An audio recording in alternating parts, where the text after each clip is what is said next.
กำลังสร้างวันได้ย่างมาไงครับ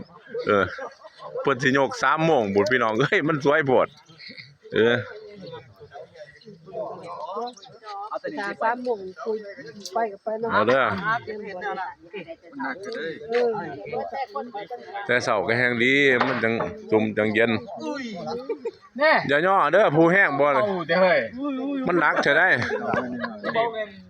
หนักใช่ได้มันต้องเฮ็ดไม่เอาน้ำเลยดึงไปเอาต้นมาป่ะจะบ่นะตัวนี้เขาบ่ห้องที่ล่ะเขาบ่ห้องตัวนี้มันจะเอาเขาได้วางไว้อย่างนั่นล่ะเหยียบขึ้นที่เลย เพิ่งมันหนีมือกันเด้อเหยียบไว้ที่เลยอย่าเอามือไปลัดได้ใหม่ได้เนาะเด็กเนี่ยวะกินเสาตัวนั้นด้วยบัดพ่อเอาบัดมาหามเอานี่เอาหามผลเอาดันพันยังขี้โอ้ใส่พลังเลยนะครับโอ้ซอยกันเด้อซอยกันเด้อผ่านมอสผู้ซอยบัดผู้เดียวแข็งแห้งเด้อครับแข็งแห้งเด้อจะแข็งแต่แข็งจะนั่นเด้อครับใจเย็นคอยไป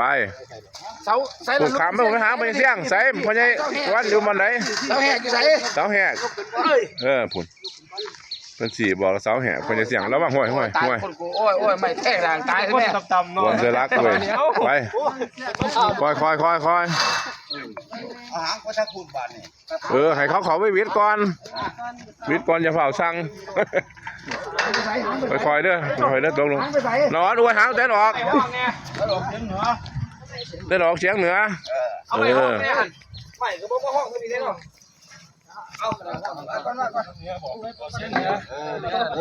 ว่างก่อน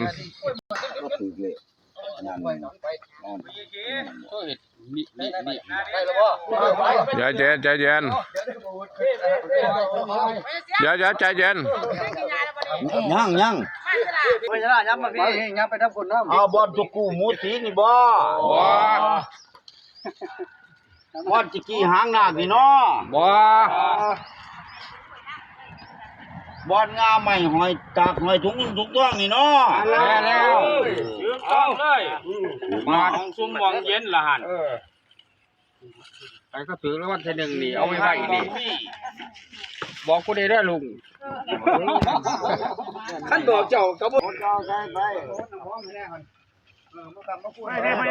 มีแต่โยมยางเดียวว่าเว้ยโมหดน้ำหอมบ่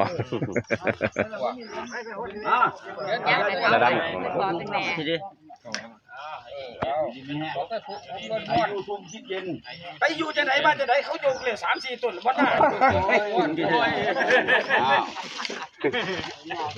อันที่เป็นแต่แค่ก่อนเร็วเอาจะว่าเยอะห้องพอดีจะผ่าเลยนะห้อ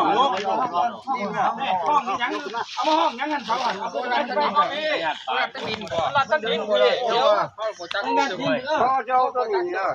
เดี๋ยวเอาไปใหญ่เอาไปบ้านนี่นี่ก็ได้ย่อไปเดียวนี่ล่ะได้ชั่วโมงที่ทั้งหมดเลยปีนหัวเนาะปีนหัวคือเนื้อแหละแม่นบ้านโอ้ยโบราณได้เสาจังเลี้ยวได้เป็นว่าไม่ใช่ได้เสาหน้า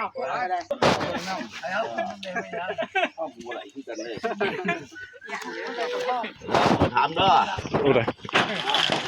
อบอลง่วงไม่ได้ไปเขาย่องนี่บ่